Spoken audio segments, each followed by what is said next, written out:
Hey everyone, and welcome back to The Rise Factor. I am your host, Sarah, and today I have the wonderful, beautiful Sophie joining me from Geelong in Victoria. And look, Sophie, I have known for a long time, and I mean, it's been ages that we've actually wanted to connect in person. We tried to make it happen, and I think one time your car broke down and I wasn't available, and then we finally caught up, and I feel like we didn't have the chance to actually catch up. But look, Sophie, what can I say about you? How you are online is exactly the same presence in person. And what I know is that you are definitely an attraction agent now, an attraction human. And that's what I absolutely love seeing you shine in person and online. So, welcome, Sophie. Thank you so much for joining me today. Thank you. Looking forward to it. Yeah. So, Sophie, for those that do not know who you are or might not know who you are, who is Sophie? So, if you look at all my Instagram stuff online, it's mainly business. When you look at my personal stuff, you do see that I share a little bit of property and all that, but I essentially am sort of halfway between corporate and boss girl, and then the other half of me is living on a farm with all my animals and my foster dogs. And yeah, so I sort of just try to find the balance between the two, and going all the time is what we do in property management, but then also having that balance of being able to switch off, retain that energy, rebuild that energy. And yeah, so who am I? I'm Soph. People, my surname's Anapliotis, but everyone just calls me Soph. And yeah, when I'm not doing PM, I'm out on the farm. I do renovations as well. So I've got heaps of, yeah, different things that I like to do to switch off. I love that. Perfect balance. Although, is there ever a really perfect balance, or we just make it work? Nah, I do it based off energy. Like I really try to create enough space in my life where there's times of the week or even times of the month where I'm like, all right, let's hit the ground running. We're growing, we're doing that, but Mm. then also allowing enough time to be offline, to switch off, and just to have that breather and regrounding. I think it's super, super important to have the best of both worlds. But there's some times where you're doing more than the other, and it's just about what your body, what your mind, and what your body's telling you to do. Mm. I so love that. I mean, like that's where I think we are aligned and why were drawn to each other Mm. previously because we share that same vision. And but one thing that you really said is I love that you mentioned about energy because essentially everything that we do, how we say, how we talk, how we show up is all energy. And it's just really fascinating when you do dive into that and start exploring that space, how differently your world can appear and your perception and your reality of when you're engaging with someone and just that exchange of energy. I think that ties into really well from something that you just said to something I asked you, Sophie, off air. And I was like, are we okay to go here and talk about that? And you're like, sure. How deep can we go? How deep can we go? If those that know me definitely knows I like to go deep. And I knew that, you're one person that I can do that with. Last year, we had some messages, we had some phone calls, and one thing I really loved is that you actually reached out and you were like, Sarah, I want to lead a soul-led business and I want to have more in a soul, like from a soul level. And I was like, oh my gosh, first of all, receiving messages like that absolutely warms my heart. But seeing that version of Sophie then to now, like I don't even know what you've done right since then. It's been a while since we've been able to catch up, but I would love to know what you have done since that conversation we had last year because you are just glowing from what I can see. So can you talk me through that and the BDMs listening today, like the difference? What did you do? What was the shift? What are the strategies that you've done? Well, to talk about what's happened over the last 12 months, I'll probably have to go back a little bit. Mm. So, for anyone who hasn't been along for the whole journey, this has been 15 years. So, this is the 15th year since I've been in property management. And I have been a bit of a closed book when I've talked about the personal stuff, because it's one of those things where it's like, how do you even talk about stuff sometimes? But my journey to where I'm at now actually started off with personal development. Growing up, a lot of anxiety. I was blacking out, and I came into the property management space while I was trying to figure out why it was happening, what was happening to me, why do I feel like this? A lot of negative headspace, a lot of anxiety. So there was almost one half of me that was exactly what you see now: bubbly, positive, always wanting to help others. And then there was the other side of me that was just trying to get through the day and trying to figure out why I was feeling the way that I was feeling. And that all happened through when I started that journey. I was about 21 or 22 at the time, and I jumped into personal development. And it was through networking that a lady had actually introduced me into personal development. So I have to thank networking, not only for the growth of my business, but also for the growth of me as well, because there's a lot of other stuff that you get in networking that we probably don't talk about as much. But I just became an avid learner of wanting to understand myself, my triggers, and people around me. And that's what got me into learning about neuroplasticity, cognitive behavioral therapy. And I just went through years of experimentation of, all right, anything that is creating a fear, let's face it, let's understand it, and let's change what that mindset is around that fear.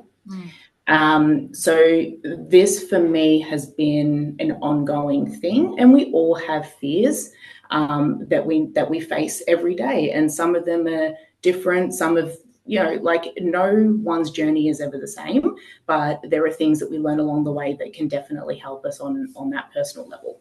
So that's still stuff that I'm facing with every day. I'm not going to say that I'm cured. I don't think there's everyone's on a healing journey, right? Everyone has stuff that they deal with. But so that I learned a lot of those practices over the last 10 years to help me align my brain with how my body and how my soul feels. So when I first started the business, I was actually in a really good space where I felt really grounded. I was out of my head. I wasn't really caring about the material stuff of what people thought of me. And that gave me the confidence and insight. I'm like, I think I'm ready for this. I think I'm ready to start the business. And when I started the business, all those practices were in place. I was doing weekly grounding. I found an online group of other business owners called ConsciousNet. And we caught up weekly and talked about what was happening between our head and our heart, and like it was just great. And then as we started growing over the last 4 years, I had some personal things that were happening in my life that ended up putting me, sort of defaulting me back into a bit of a negative headspace, and that impacted the way that I showed up at work. And that happens not just to business owners, it happens to people every day. So I'm really, really conscious about what's happening in our personal lives. We can't just switch it off and walk through the door. Our energy follows us, and what's going on in our life is going to lead the energy that we follow. So when we had contacted each other, and I was asking about what things you were doing, I was looking for that one thing that would sort of boost me back into how I was feeling when I first started the business. And what I ended up recognizing was I already had all the skills and tools there, but I was leading from my head, not from my body. And so I just went back inwards. That was all I did. I just took the practices that I learned and said, I know that this is good for me, but at some point I forgot. I forgot about me. It was all about what the business needed, what the growth needed, what the clients needed, what the team needed. And in that period of time, I went from working on my own. I've now got a team of 5. That's energy sucking. I love my team. I love my clients, but the energy that goes into it when you're building and when you're like growing quite quickly, that in itself takes a readjustment, and you have to learn how you're going to work and what your defaults are going to be as you're starting to rise and build up as well. So last year was definitely that, all right, I got to this point. How do I continue to get to the next point? But reintroducing the tools that I already know, but also implementing those at a level that's going to continue for me to show up every day. Mm. Oh my gosh, I just needed like just a moment because there was just so much to unpack then. I love a couple of things that you mentioned was about leaning into your body because you were very much just, from your head. And yeah, you mentioned about, being aligning like your head and your heart and your body. And from me being on a similar journey to you when I started doing the personal development, I think it was, nearly 5 years ago now, was just such a pivotal moment for my life and how much everything changed around me. I was very much, I think, used to being more of a victim mentality and why are these things happening, or why am I not attracting my dream man, or why am I not getting to that next result, or why my relationship's not that great. And then when I started doing the work on myself and leaning into that personal development and looking at I suppose the ugly parts of ourselves, right? Or the things that we say to ourselves that perhaps aren't true, but some of them might be true, and we need to get real and raw and honest. I've spoken about this before, but one of the things that my mentor got me to do that was the hardest thing to do with personal development was I had to look at myself in the mirror and tell myself that I loved myself. And it was honestly one of the hardest things I had to do. I find now I can honestly look at myself and say, I love you, Sarah, or write that in my journal. But I remember that was such a hard thing for me to do. But we're in a service industry, and we are giving so much energy to other people, and we are expecting some form of that exchange for them to want to work with us, or whether that's a client or a referral partner or a team member. And if we are lacking in that self acceptance and that self love, then that has a ripple effect and a flow on effect to our external world. Would you agree with that?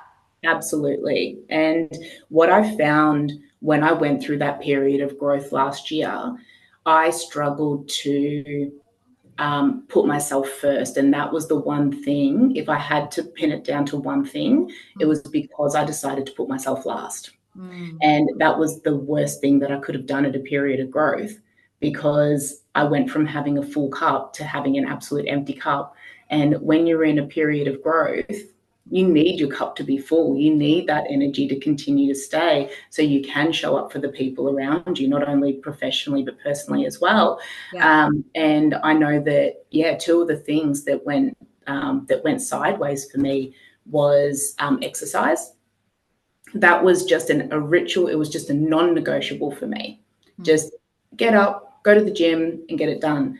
And for that same period where I was growing in the business, I let that go because I went, oh no, I don't have time for this. I need to go back to working 80-hour weeks and all that. I need to get back to clients. Doesn't matter what time of the day it is or anything like that, which by the way creates a lot of inconsistency for your clients when you let go of your boundaries there. Yeah. And all of it came back down to the fact that I wasn't putting myself first. Yeah. So on that, Sophie, because I mean, I hear this all the time, right? And I hope that people listening, this is a kind of a bit of a self check-in, and perhaps it might be a bit of a reality check, or they might just get triggered, and that's okay. We learn from our triggers. But I hear it all the time. I don't have time. Like I have to work. I don't have time. Like what would you say to these BDMs that are like saying that I don't have time? I would go back to them with a question. Do they actually know what they're spending their time on? Mm, hmm. There is so much time that is wasted throughout the day. Mm, If we were a little bit conscious about the coffee breaks that we take, or the extended lunches that we take, or the time that we spend on the phone having a bit of a gossip or taking personal calls, and that can all fit into the day. But if there's no structure and there's no plan of what we want to achieve for the day is going to control us. hmm. Yeah. And there's so much technology, there's so many tasks that are there for us to be able to change our mindset around the way that we're dealing with every day. Yeah. I mean, you said it earlier. You said it's having those boundaries in place and being consistent with that. And I think, what I know for a fact that this is happening is that mentality of you have to get back to someone straight away is, and I call bullshit on that we have to do that. And I think it's actually physically impossible that BDMs can get back to someone straight away if a lead comes through. Because if you're at an appraisal, let's just say an hour and Yeah. a half, you can physically not get to that lead straight away. And I think we need to take that pressure and the expectation off thinking that it's okay be in that reactive state, Mm. because that just causes stress. Our cortisol levels go up. Then we get that anxiety flow Yeah. on. We're like, oh my gosh, I don't have time. But we're literally, like you said, not controlling the day. We're letting external factors or external things happen. And are being in a reactive state, rather than being proactiveness and really looking at, like you said, your time. One thing a previous coach taught me is four times during the day in the calendar, 4 times during the day where you check your emails, call people back, reply to SMSs. And initially, when he told me that, I was like, nah, no way. He's like, trust me, do it. And I Yeah. was like, wow. And what a game changer that made. I still got back to the people that I needed to get back to. Everything still got done. But there wasn't this urgency then. There wasn't just this unrealistic expectation that I had to do it then and there, unless obviously it's something urgent. And I think property management can be a little bit different than the business Yeah. development management space, right? Like, there's not as much urgency that BDMs need to deal with when it comes to new business.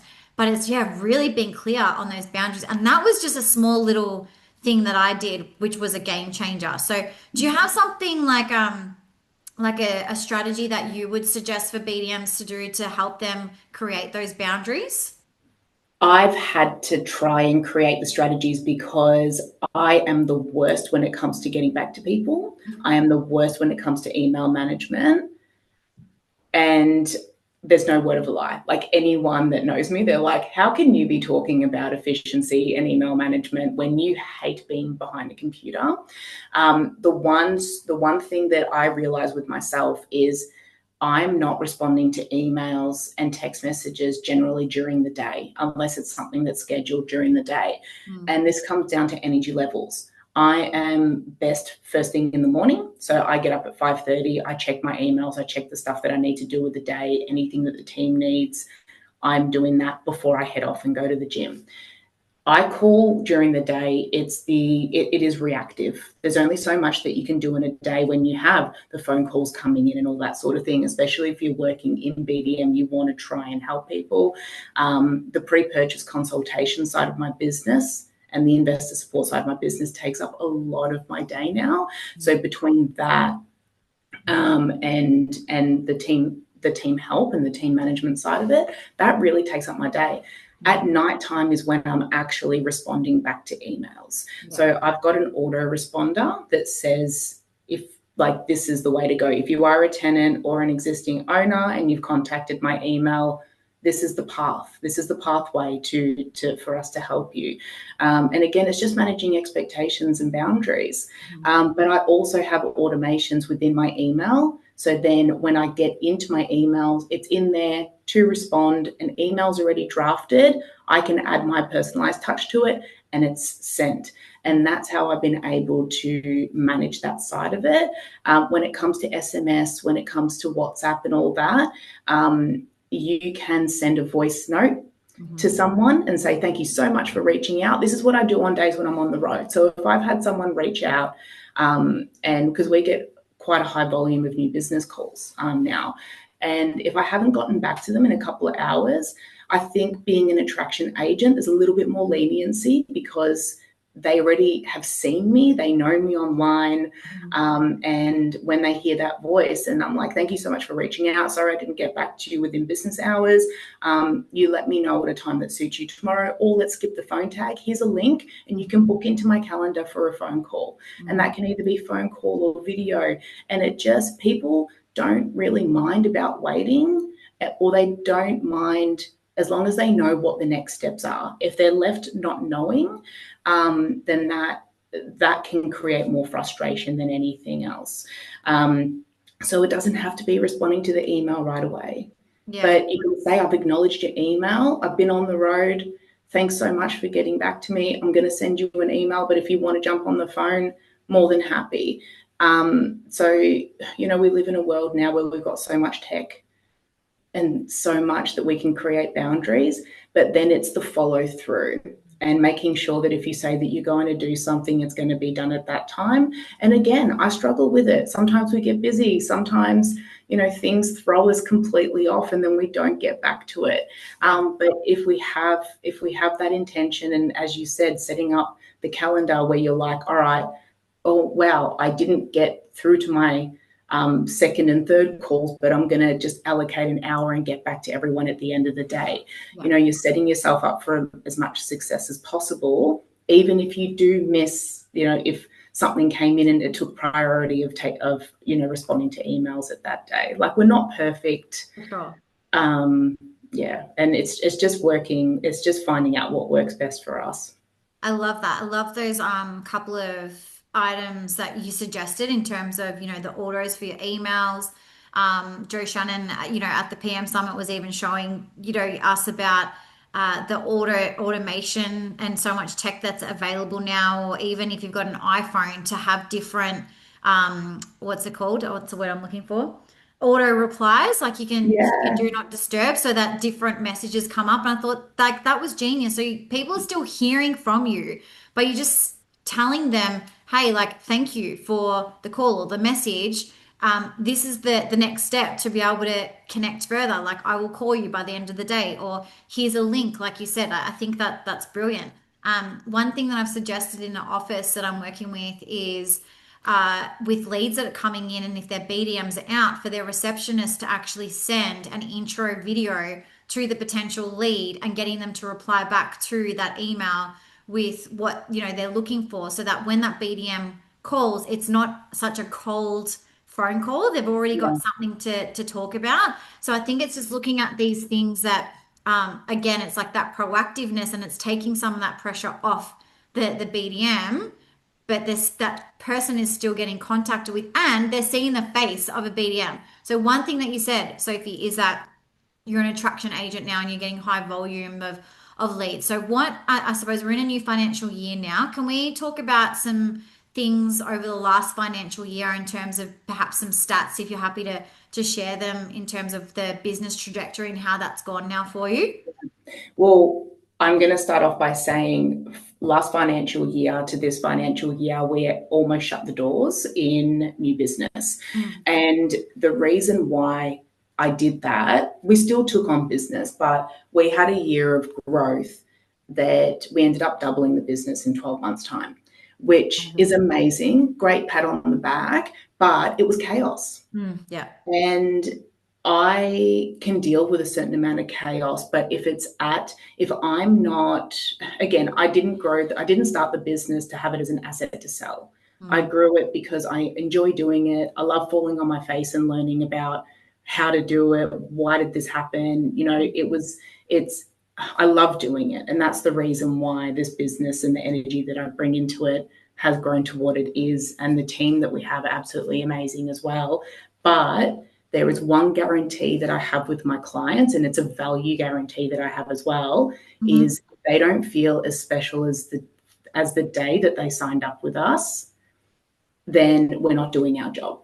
And I was seeing that the systems and processes that we had when we were smaller compared to when we doubled wasn't fulfilling my service intentions, and that's more important to me than new growth. So retention and taking care of the clients that have trusted us in the first place is way more important to me. So I was seeing that the team were feeling unstructured. They, like, we were just getting through the day, right? And we've all been through it. We've all worked in offices that have sent us mad, and I didn't want to be the agency that sent my teammates mad. So I had to go through the season of business where I went, all right, we went through that period of growth, that was great. Now it's time to ground. It's getting out of that, getting back into systems, processes, templates, automations. Mhm. How can we make sure that we can sustain this? So we went into growth, into sustainable mode. So I did let go of a lot of leads during that time because it wasn't where my focus and where my energy was going. But I had to make a conscious decision to do that. We were still averaging 5 to 7 managements a month. So I'm not saying that we completely shut the doors, but I wasn't out looking for it. So if you look at the timeline of my social media, I was essentially MIA for a Yeah, good 12 months for sure. because I was focusing inwards. Now that I'm more focused on the growth again, that's why I've gone back to basics, so then we can focus on element 2.0.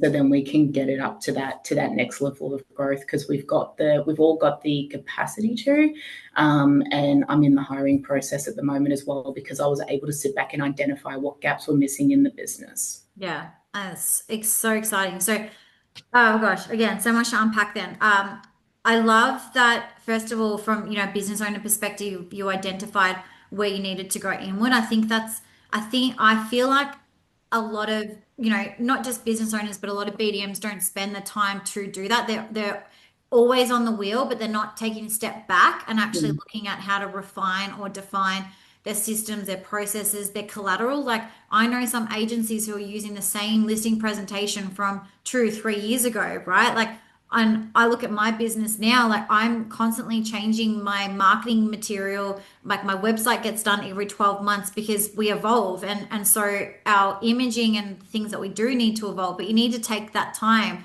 to work on those things, right?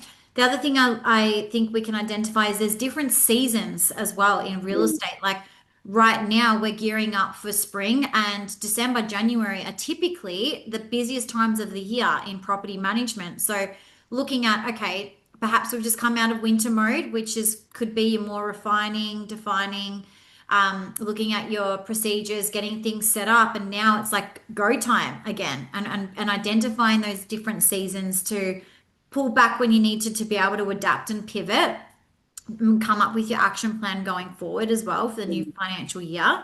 And one thing that you said, Sophie, is you've now gone back to basics. And yes, I have seen you increase your visibility. So one of the things that I'm loving, and not just loving, and this just goes back to how intentional you are, how grounded you are as a person.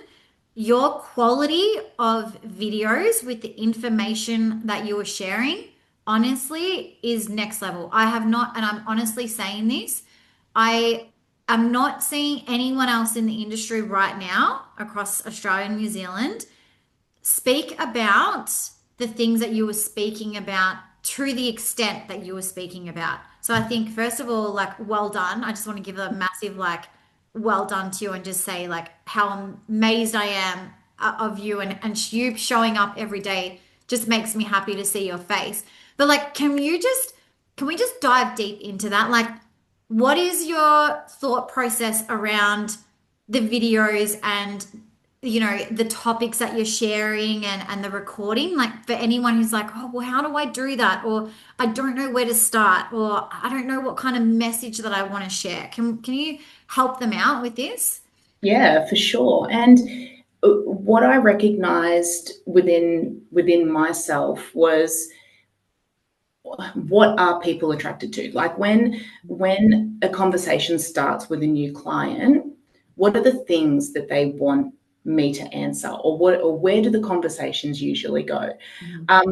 I will always love, have a laugh and all that sort of thing, but I'm not going to be the sort of social profile that's going to be doing those funny videos and stuff like that, because people don't come to us for that. For sure. When a client comes to me, it's because they want investor education. They want to talk to another investor. They want, like, that's how deep the conversation goes. And a lot of the conversation that I have with new business clients isn't even about property management. And that's what I'm starting to recognize. So then when I started putting the social media together, I wasn't going to talk about just your basic stuff. I'm going to be talking to the investor. I'm going to be answering their questions and what they think about. And one of the things that I've had a lot of feedback and a lot of traction on was when I started talking about the reality of property management, and it's not the volume agencies, like the property managers that are working within volume agencies and corporates and stuff like that.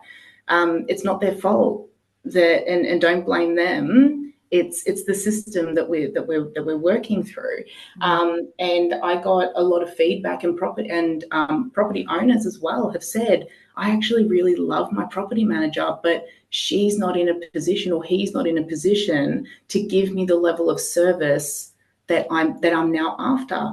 And property investors, they know what they're looking for now, especially like the first home investors. They will still go through that journey, absolutely, but they want someone now who's a professional that's going to hold their hand. So when I put that information together around the stuff that I was sharing, it was around that. It was around investor education. And yeah, that was really where I started. So the content that we put together, my social media guy, Job. Yeah. Shout out to Job, you're amazing. Shout out, Job. And I just think that they wanted to touch on a couple of topics, but I definitely don't do surface level stuff anymore compared to when I first started the business, because I've recognized who my clients are. Yeah. So on that, Sophie, I think from all about what you've just identified is who your ideal client is, right? So and especially if you look at your brand as well, who you want to be known for, the energy that you want to put out, you are going to be one of, and no, we're not judging here, team, right? Like, please, we're not judging, but we're not going to be one of those people who are dancing around and creating a TikTok reel just for the sake of views. We are getting so niched on our messaging and who it is for that we are attracting that same kind of quality person, property, right? Like, that's what we're talking about here. It's getting so clear, crystal clear on who it is, your ideal client, based on the conversations that you've already had, what your clients are wanting in terms of that educational piece, and you're just putting it out there so that your future or ideal client already knows, well, that's what I want. Like, literally, here's someone who is talking about the services that I need to help me on my investor journey. One of the other things that you said, Sophie, which I think is a missing piece, and again, you heard Hermione, she did a whole session of this to property managers, is that we've got people in property management working that have never owned an investment property or have not rented an investment property, which is fine, but aren't educated on the process. So when it comes to that relativity, or seeing things from our ideal clients' views or perception, they're not able to really connect because they actually don't know how to tap into that viewpoint of, well, what is it that they need or want, because they haven't self-educated. Which I would say there's a responsibility for leadership 100% to upskill, up level their property management or their team leaders. But as professionals, and we're taking our careers seriously, there's also got to be that investment in yourself to want to learn and really grow and get that knowledge. Like, one thing I did as a property manager is I went out and spoke to a mortgage broker, and I was like, tell me, like, what do investors have to go just to even get their finance approved? And that in itself is fucking hard. Like, it's not an easy process, right? So, and then when we start talking about these things and can relate and talk about that feeling, then when you're putting that message out, you've got your ideal clients going, yeah, that's actually what I've just went through. Absolutely. How I feel. Yeah. And one thing, like, you cannot replace experience. And I was very intentional with the last hire that I did. I wasn't looking for a property manager. I was looking for someone who had property investment experience, who also wants a career in real estate. And I found the perfect person. And before that, it was very, must know property me and must know this. And I'm like, no, I want someone who is in a growth mindset, they want to learn about wealth creation, or they have an interest in wealth creation. I Yeah. wasn't talking about property management whatsoever.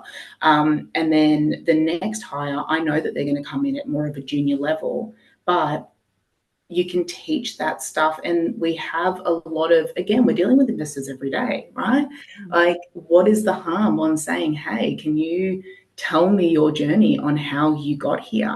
And even using that as a piece of when you're doing a no business call or anything like that, you can say, hey, I noticed that you did this. Can you share how you got there? Like, there is so much knowledge that is sitting in our rent roll every single day, and that's something that can be incorporated. But as leadership, we're working with BAs and mortgage brokers, like you mentioned, every day.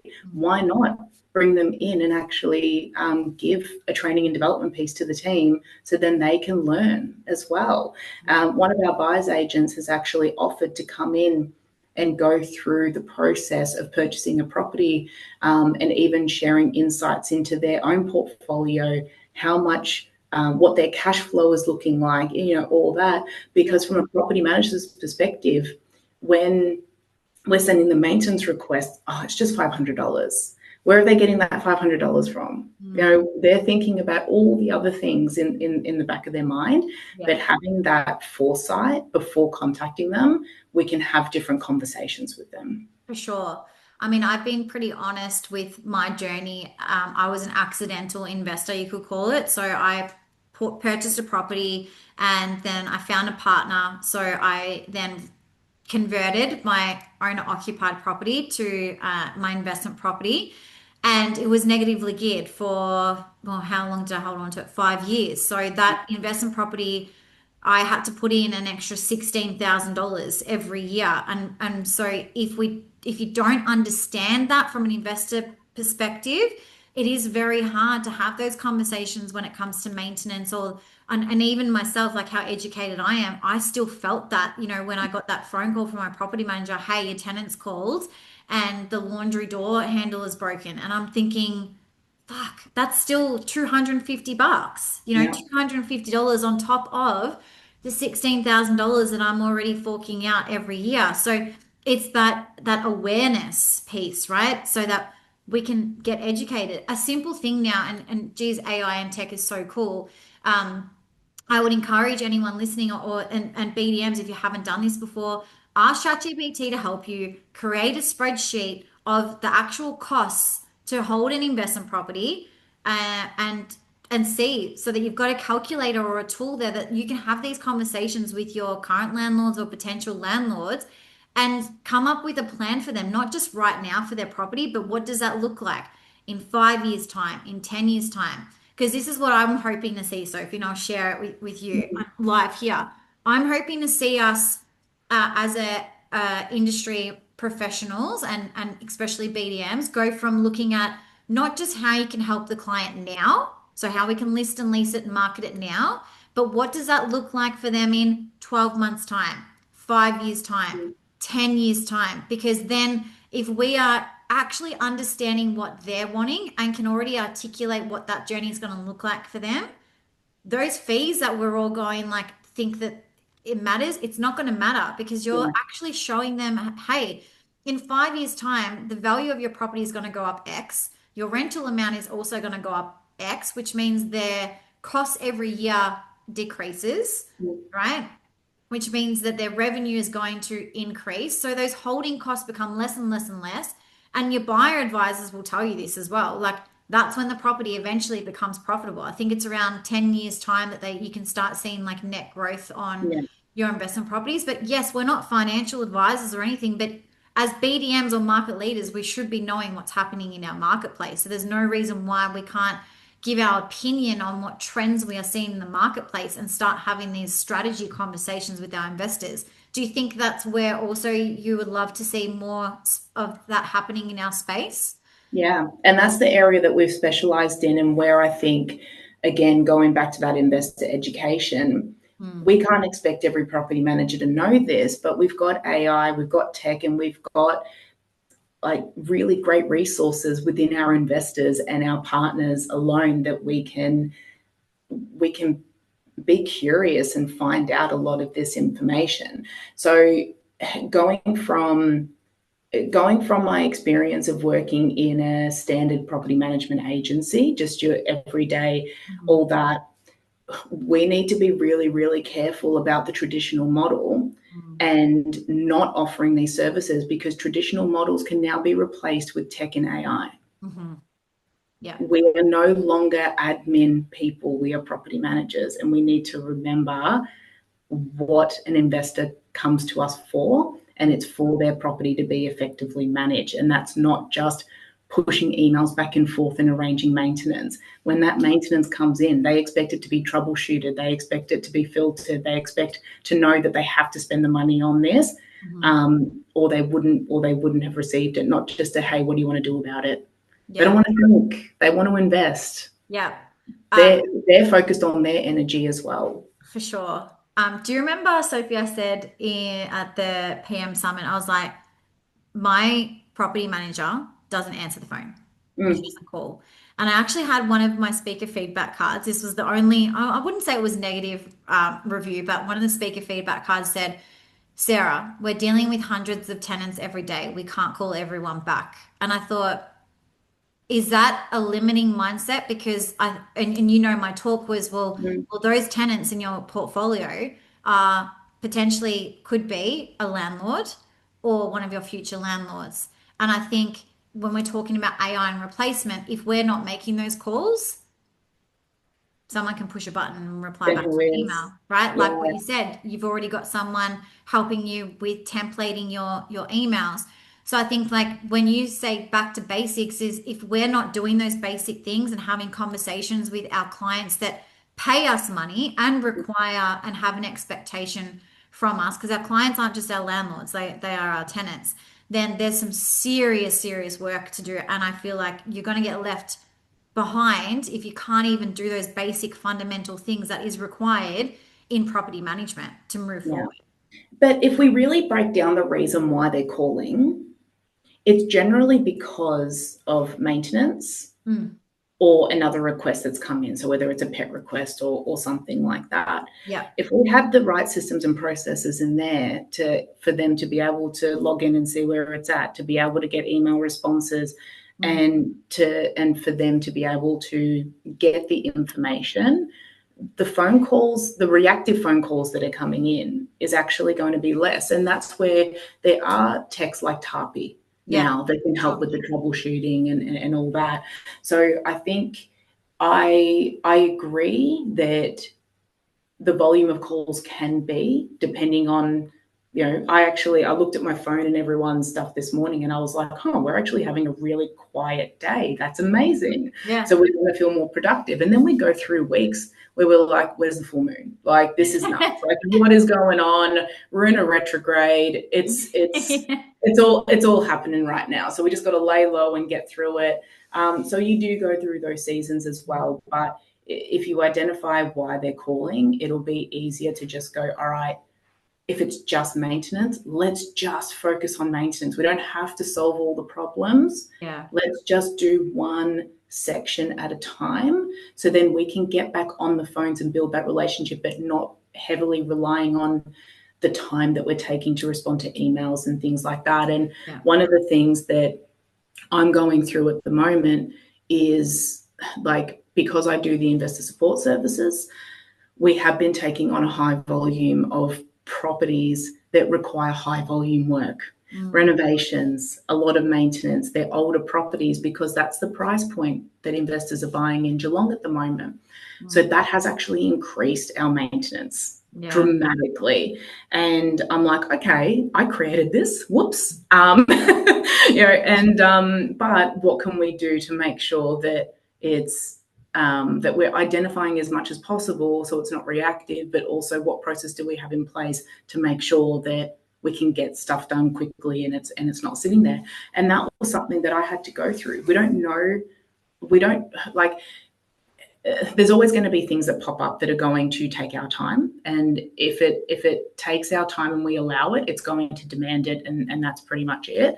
But Mm, if we just put a halt on it and go, all right, this is where a lot of my time is spending. How can we automate this? How can we delegate? How can we bring in more resources to make this happen? And that property manager, or one of the feedback items that you got, they may also be a property manager who's still managing 200 properties on their own end to end. And that, again, that traditional model is still there. My property managers, they are either on a growth portfolio where they're going more pod-based and they're growing a team, or they're doing end-to-end with a smaller portfolio. And that's, they can choose their journey, whatever best suits their style. I'm like, as long as there's no excuses and you can get all your stuff done and you can get on the phone and build those relationships, your journey is your journey. I don't care. As long as the end result for that client is the service that we offer. Yeah, such good points there. And absolutely, the reason why, yeah, I've even had to call was because of maintenance. And they do not have Tarpy. I definitely do not know they don't have Tarpy. So it is so true. It's just looking at, well, okay, well, why are we getting so many calls, or why are we getting so many emails? And one of the points that you made is, can we automate it? Can we delegate? Like, do we need to look at bringing in someone like Tarpy to help out with that process? Or do we even have a process around that? Or do we even have like an internal communication promise? Like, we'll get back to you within 24 hours, and making sure that, your landlords and your tenants know what they can expect from you at minimum. I think that, some great points there. So, Sophie, for anyone listening today that, perhaps they are looking at their next growth step for, where we've got another quarter left, or just a bit over a quarter left of the year. And they're like, okay, I really want to grow, right? Because we're talking about BDMs that are constantly looking at growth. Perhaps though they haven't done the personal development. Perhaps though that they haven't taken a step back and they're not dedicating time to themselves, and they're burnt out, they're also stuck and they don't know where to start. What would you suggest for them to do? Talk to a nutritionist. That would probably be the first thing. Actually, that was the first thing that came to mind, because I would say a lot of the habits that we form while we're busy are not good for us. Mhm. So I would honestly, as much as I would love for it to be, automate this and delegate that and figure out where your time is going, figure out whether you're fueling yourself to have the optimal energy that you need in the day. Mm. And we are creatures of habit. We either have really good habits or we don't have good habits. And that will come down to the capacity that we have at the time. So if you're going through a busy spell, and I know this is like, and I'll share my stuff. As soon as I stop going to the gym and as soon as I start putting work first, I go straight to the coffees and the pastries. Mm. It's like one thing after another. And then I don't have the mental energy to be able to take on the workload that I need to be with the team and be with the client. So as soon as I stop one thing, it cascades into everything else. So from a personal point of view, I would be more conscious around what decisions you're making and whether they are good for your body and good for your energy, and whether they're not, and whether there might be sabotaging behaviors as well. That's such sound advice, because I think people are looking like for that system or their process, or like, give me more time. But, you know, because I've done the work, you've done the work, so we can speak from experience. But a lot of my clients, one at the moment, he's had some really big sleeping issues, and finally he is able to control that, and he just feels like a completely different person. So can you imagine this BDM coming to work now that's well rested? It's Yeah. game changer. He's feeling good. So it's like, we have to go and face that mirror back to ourselves. And I like will admit, when I was a BDM, like fresh, I was essentially killing myself. Coffee, wine, I was smoking cigarettes at the time, and thought that, and I was still performing well, but internally I was wrecked, and I didn't Oh, do anything else. Jill, I was the burnout queen. Yeah. Like I would pretty much, and the whole cycle of starting at an agency and then feeling like you're burning out and then going, oh, it's the agency. They're the problem and all that. That's that victim mentality. I went through that. And then I woke up one day and I'm like, maybe I'm the problem. Mm, And that's a hard reality to have sometimes. And I went, you know what? I can't change how other people are going to go through life or how what their perception of life is or what lens they're looking through, Yeah. but I can change mine. Yeah. And then I still have days where I'm like, I want to quit my job. I can't. I'm running the business, right? But it's at that time where I'm like, all right, when I'm feeling like this is when I need to put those steps in place. Have I been going to the gym? Have I been eating well? Or have I just been running myself 80-hour weeks, no sleep, no food, not Yeah. spending any time with my dogs, and I'm completely burning myself out? Hmm. And it's usually because of that. So Yeah. if you ever feel like that, look at what you're doing and then Yeah. implement it into the day. Mm. What can I say, Sophie? I wish we could talk more. I would love to have you on again. But again, I'm just so proud of you for everything that you've achieved, for your business, for your leadership. The being so honest about your journey and your growth and the version of you now and just stepping into that space and also leading and aspiring other business owners and BDMs to do things differently. We don't have to do the same things that were done a year ago, 2 years ago, 10 years ago, or traditional. Like there's no such thing. Like it's, you can write your own rules when it comes to your business and property management. But some really, I suppose, big takeaways from today is healing is a forever journey. We need to have a look at our internal worlds that will impact our external worlds and invest in yourself and do that personal development. Understand your clients, who your ideal clients are, to be able to tailor your messaging so that you can attract who you want to work with. And then looking at your service delivery and retention. I think that's such a great piece there is, what do you guys want to be known for? What is the value that you want to continue to bring to your clients? And I'm sure that in turn is creating more what I call brand ambassadors for you guys. So more people talking about you and making sure that you are aligned with your business, with your team, and with yourself. So I want to thank you for your presence today and being so open and just sharing so many takeaways that people can implement like today, like straight away into their lives and into their businesses. So thank you so much. Thank you. And until next time, everyone, keep rising.